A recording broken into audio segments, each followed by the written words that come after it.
The last text message from a British billionaire who was aboard the submersible that disappeared beneath the waters off Newfoundland on Sunday indicated that the weather conditions leading up to the expedition had been unfavorable for sea travel. The day prior to the sub's launch by OceanGate Expeditions, Hamish Harding, a well-known explorer, conveyed a message to his acquaintance and retired NASA astronaut Terry Virts, detailing his remarkable expedition to explore the legendary shipwreck at a depth of 12,500 feet below sea level. In the text message, Harding said that the crew is heading out tomorrow, but noted that the weather has been bad. When speaking with news outlets, Virts expressed that he and his thrill-seeking companion do not typically discuss potential risks associated with their activities. Virts said that Harding was undoubtedly aware of the potential risks involved with this expedition. Virts continued by saying that he descended to the Mariana Trench, the deepest point in the ocean, where he achieved several world records, and said that during their conversation, they discussed the risks and capabilities associated with his exploration, and said that he was enthusiastic about the endeavor. Harding expressed his eagerness for the upcoming journey on Instagram, exactly one day before the expedition departed. As one of the 6 astronauts on the Blue Origin mission last year, he's no stranger to exploration. Harding, a record-breaking adventurer, has completed several expeditions to the South Pole, including one with the oldest person to ever reach the pole, retired Apollo astronaut Buzz Aldrin. With 3 Guinness World Records under his belt, Harding is well known for his daring feats.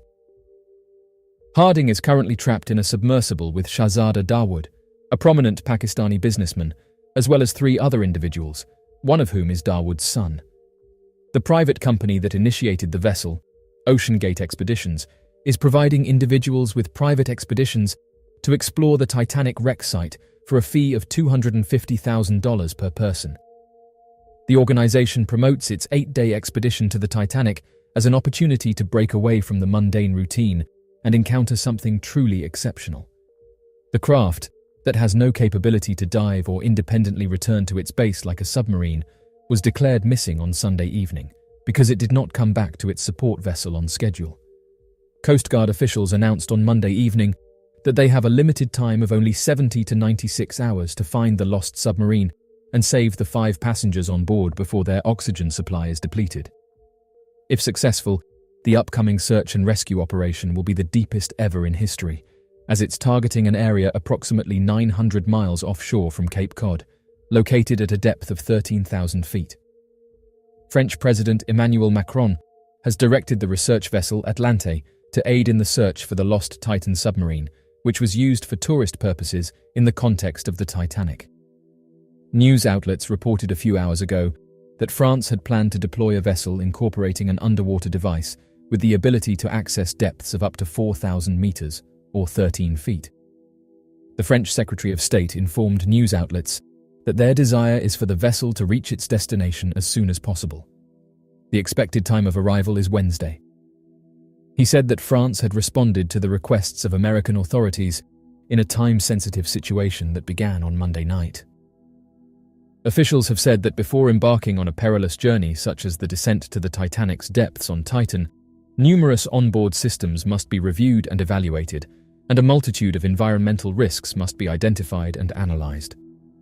According to Stefan Williams, a marine robotics professor at the University of Sydney, it is crucial to double-check everything before putting people at risk in such situations.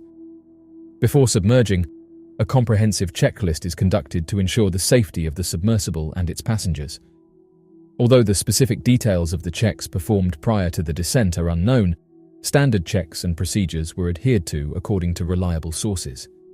These checks are particularly important, given the intense pressure at a depth of 13,000 feet below sea level, equivalent to the depth at which the Titanic sank, and the risks of getting lost, considering the site's distance of nearly 400 miles from the coast of Newfoundland.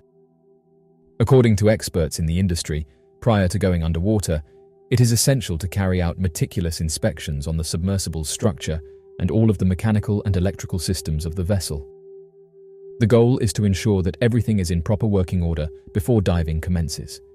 This includes validating that the ship's hull is strong, batteries are fully charged, and there are no electrical malfunctions or short circuits. Additionally, the thrusters must be operational, The radio and acoustic communications systems must be effective, and the submersible should be capable of releasing the weights it carries when it is time to surface. Additional assessments are necessary to minimize any dangers at the diving location. Although the Titanic is a precarious formation that a submersible may get trapped in, there is also a potential risk of fishing nets and other floating objects that may result in entanglement while working at or near the location. When going on an expedition, it is usually recommended to maintain a safe distance from the wreckage area due to the risk of strong undersea currents. However, this can be a challenging task to accomplish. In the event that a submersible gets tangled up in the wreckage, it may be difficult to free the vessel from the inside. Descending to depths of 13,000 feet below sea level is a journey into the deep realms of the ocean, a place of immense pressure and darkness. While submersibles are designed to withstand the extreme conditions, the possibility of getting stuck inside one at such depths raises significant concerns. At this depth, the pressure exerted by the water above is immense. It reaches approximately 430 times the atmospheric pressure at sea level, creating an environment that is hostile to human survival. If someone were to get stuck inside a submersible, the first concern would be the limited supply of breathable air. Submersibles are equipped with a finite amount of oxygen, typically enough for the planned duration of the dive. If the submersible becomes stuck, the available oxygen would need to be rationed carefully to ensure survival until rescue. The extreme pressure at 13,000 feet below sea level can also pose significant risks to the submersible's structural integrity. The submersible may experience additional stress if it becomes wedged or trapped in a tight space. The risk of structural failure or implosion increases as the pressure on the submersible's hull becomes excessive. This would put the occupant in immediate danger, as the collapsing hull could lead to the release of water and the rapid flooding of the cabin. Additionally, the absence of light at such depths would exacerbate the feeling of isolation and disorientation for the trapped individual. The darkness adds to the psychological stress and makes it challenging to navigate or assess the situation. The lack of communication with the surface would also be a significant concern. Submersibles typically rely on external communication systems to maintain contact with the support vessel or the surface. If the submersible becomes stuck, the ability to communicate with the outside world would be severely limited or even lost. This lack of communication would impede rescue efforts and make it challenging to coordinate a timely and effective response. Moreover, the prolonged exposure to the cold temperatures of the deep ocean would be another critical factor to consider. The water at these depths is near freezing, which would rapidly drain the submersible's internal heat.